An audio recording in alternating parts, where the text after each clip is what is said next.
नमस्कार, मी Ranjana. Home cook Ranjana चॅनलवरती आपल्या सर्वांचं पुन्हा एकदा स्वागत आहे. आजचा पदार्थ मी काय बनवणार आहे, चला तर मग रेसिपीला सुरुवात करूया.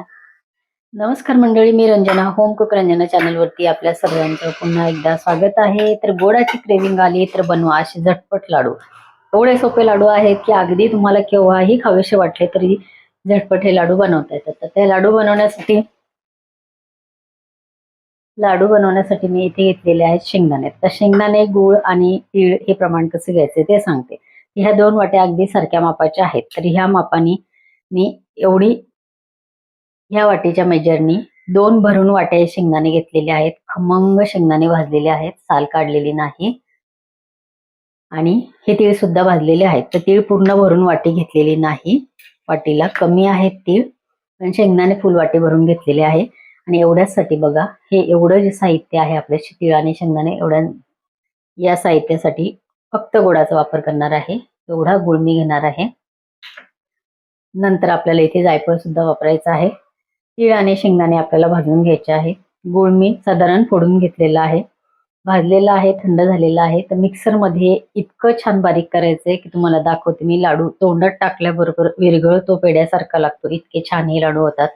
मला जेव्हा जेव्हा लाडू खायची इच्छा होती तेव्हा तेव्हा मी खरंच दुसरं कुठलंही गोड न करता बाहेरून काहीही आणत नाही. आता तर पावसाळ्याचे बाहेरचं खाणं टाळलं पाहिजे, पण माझ्या तरी हे आवडीचे लाडू आहेत, खूप छान लागतात.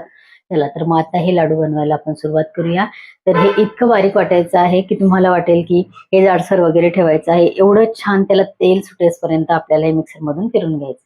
तर इथे मी मिक्सरचं भांडं घेतलेलं आहे मोठं. ह्याच्यामध्ये मी घालते तीळ, ह्याच्यामध्ये घालायचे आहे शेंगदाणे. आणि आता हे कसे मी फिरवणार आहे. किती ह्याची बारीक कन्सिस्टन्सी तुम्हाला इथे दाखवते की हे किती बारीक होणार आहे. तर इथे बघा, अगदी तेल इथे दिसतंय, ह्याच्यामध्ये असं चकाकते खाली, एवढं बारीक हे मी फिरून घेतलेलं आहे. आणि आता आपल्याला हे व्यवस्थित परत हे असं साईडचं इथे मोकळं करायचं आहे, काढायचं आहे. हे बघा, चमच्याच्या साहाय्याने, स्पॅच्युलाच्या साहाय्याने काढू शकता. आत्ता ह्याच्यामध्ये घालायचं आहे गूळ.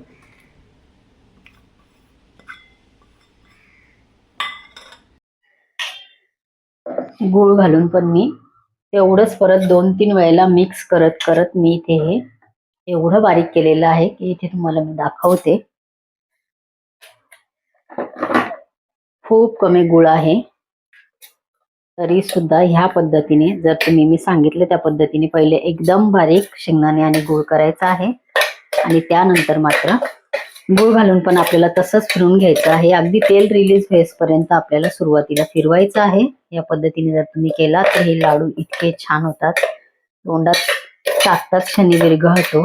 दिसायला तर छान दिसतातच, शिवाय पौष्टिक हे लाडू आहेत. बघा, एवढा कमी गुळ असताना सुद्धा हे एकदम मस्त लाडू तयार होतात. तुम्ही जरा असंच तुम्हाला अगदी हातावर, याच्यामध्ये आपल्याला आता जायफळ टाकायचं आहे, वेलची पूड सुद्धा तुम्ही टाकू शकता. जसे पाहिजे तसे तुम्ही हे लाडू वळून घेऊ शकता मंडळी. अगदी पेड्यासारखे हे लाडू तयार होतात. हे बघा, आपण जे पेढे आणतो बाहेरून त्या टाईपचा हा लाडू तयार होतो.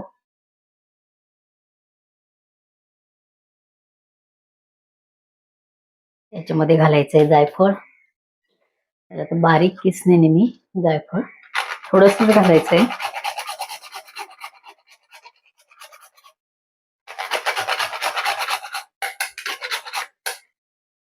जास्त नाही घालायचंय, थोडंसं घालायचंय. मिक्स करू हाताने व्यवस्थित.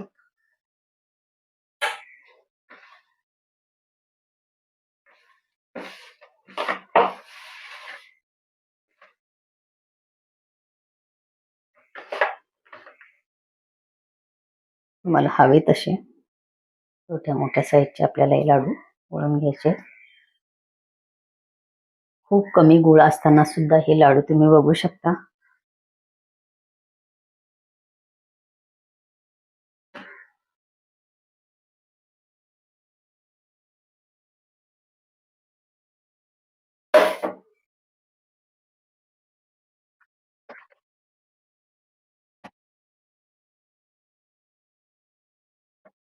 अजिबात वेळ लागत नाही लाडू वळायला. भराभर अगदी हे लाडू वळणं होतात.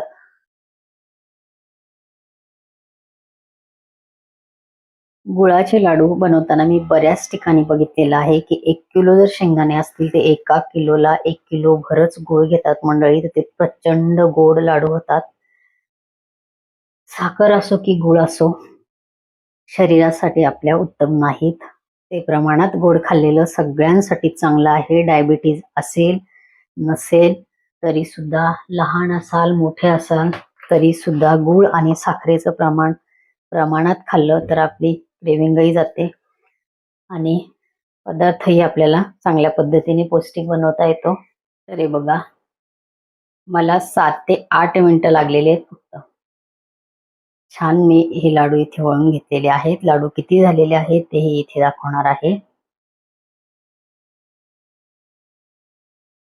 एकही थेंब तेल तूप आपण याच्यामध्ये टाकलेलं नाही. फक्त आपल्याला एकच काळजी घ्यायची आहे, सांगितल्याप्रमाणे शेंगदाणे आणि तीळ चांगलं भाजून घ्यायचे. भाजून घेतल्याच्या नंतर मात्र चांगले थंडे करून घ्यायचे आहेत आणि थंडे केल्याच्या नंतर ते सगळ्यात आधी गूळ न घालता व्यवस्थित मिक्सरमध्ये असे फिरवायचे आहेत की 5-6 वेळेला मिक्स करत करत करत अगदी तेल रिलीज होईपर्यंत आपल्याला ते फिरून घ्यायचे आहेत.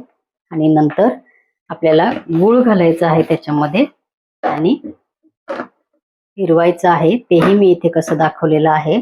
अजिबात तूप तेल न टाकता गुळाचं प्रमाण अतिशय कमी आहे. हा लाडू इतका छान लागतो, तोंडात टाकल्याबरोबर विरघळतो. आणि मी मगाशी म्हटल्याप्रमाणे गुळ साखर सगळ्यांनी कमीच खाल्ली पाहिजे. तर इतक्या कमी गुळामध्ये हे किती लाडू झालेले ते मी इथे दाखवते. लाडू आपले इथे तयार झालेले आहेत. तर इथे आपले किती लाडू झालेले आहेत ते मी इथे दाखवते. लाडू बघा मंडळी. माझ्या चॅनलवरती तुम्ही नवीन असाल तर होम कुक रंजना चॅनलला सबस्क्राईब जरूर करा. कारण हलक्या फुलक्या झटपट होणाऱ्या रेसिपीज माझ्या चॅनलवरती आहेत. 1,500पेक्षा जास्त रेसिपीज आहेत. त्यापैकी एखादी रेसिपी तुम्हाला नक्की आवडू शकते. लिंक खाली डिस्क्रिप्शन बॉक्समध्ये मी दिलेली आहे, जरूर चेक करा. मंडळी इथे लाडू तुम्ही बघू शकता. 3 आणि 2 5 6 7 8 9 10 11 12 13 14 आणि हा 15. 2 मीडियम साईजच्या वाट्या भाजलेले शेंगदाणे, एका वाटीला कमी एवढे तीळ आणि पूर्ण वाटी भरलेली नव्हती. गूळ तुम्हाला दाखवला तेवढा मी गूळ घेतलेला होता. तेवढ्यामध्ये एवढे लाडू आपले झालेले आहेत मंडळी. लाडूचं बघा इतका छान हा लाडू आहे. म्हणजे तुम्ही म्हणाल की मगासपासून तुमचं लाडूचं कौतुक चाललंय, तर खरं सांगते पौष्टिक पदार्थ आहे. हा चवीला खूप छान लागतो. कधी एखाद्या वेळेला जर तुम्ही कधी हे लाडू केले नसतील तर नक्की करून बघा. झटपट होणारा पदार्थ आहे. तर ह्या पद्धतीने पेढ्यासारखा छान हा लाडू तयार होतो. तर आजची लाडूची रेसिपी तुम्हाला कशी वाटली कमेंट जरूर करा. परत भेटूया असंच एका छानशा रेसिपी बरोबर. तोपर्यंत बाय. आणि माझ्या चॅनलवरती बरेचसे गोड पदार्थांचे, तिखट पदार्थांचे, वड्यांचे प्रकार, थालीपीठाचे प्रकार, चिकन फ्राय असे बरेचसे रेसिपीज माझ्या चॅनलवरती प्ले लिस्ट मध्ये मी टाकलेल्या आहेत. तर त्या प्ले लिस्टची लिंक मी खाली डिस्क्रिप्शन बॉक्स मध्ये दिलेली आहे. तर तुम्ही बघू शकता.